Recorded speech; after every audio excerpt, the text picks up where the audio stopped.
Deuxième fondement du prophétique, c'est apprendre de mieux en mieux à connaître le Seigneur. Pourquoi? Parce que le prophétique, et on a vu hier soir, ça peut être des paroles, ça peut être des actes aussi, ça peut être des chants.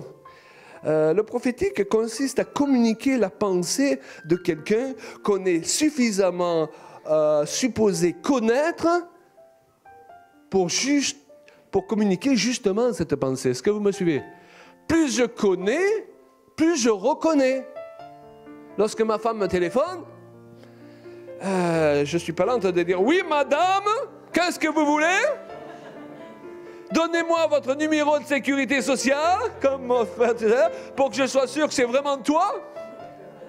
Alors, donne-moi l'année de notre mariage. » Non, de suite, je reconnais. Je reconnais parce que je connais.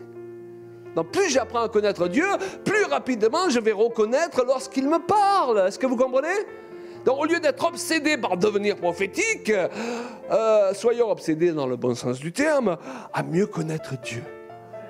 Et l'apôtre Paul, il s'adresse à certains chrétiens, il leur dit, je le dis à votre honte, vous êtes chrétien, vous êtes nés de nouveau, vous êtes sauvés, vous venez à l'église, mais vous ne connaissez pas Dieu. Vous voyez, on peut passer toute sa vie de chrétien sans vraiment connaître le Seigneur. On peut même être dans le ministère. La Bible dit, certains viendront et diront au Seigneur, n'avons-nous pas fait beaucoup de miracles en ton nom? N'avons-nous pas prophétisé en ton nom? Et je leur dirai, on ne se connaît pas. Où sont les fruits de l'amour? Tout ce que tu prêchais, tu faisais le contraire à la maison. Vous savez, lorsque j'étais pasteur, j'avais des gens qui souvent étaient prêts à se scandaliser s'ils voyaient que certains bougeaient un peu trop, sautaient un peu trop. Ils étaient calmes à l'église.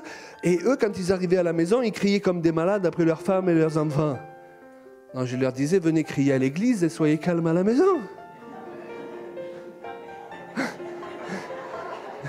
Venez libérer votre agressivité contre l'adversaire dans l'intercession et soyez gentils à la maison.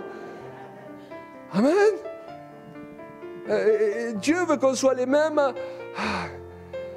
partout. Amen. Et qu'on libère l'agressivité là où il faut la libérer. Et moi je vais vous dire, si vous ne la libérez pas contre les puissances des ténèbres, vous allez finir par la libérer contre les gens qu'il ne faut pas.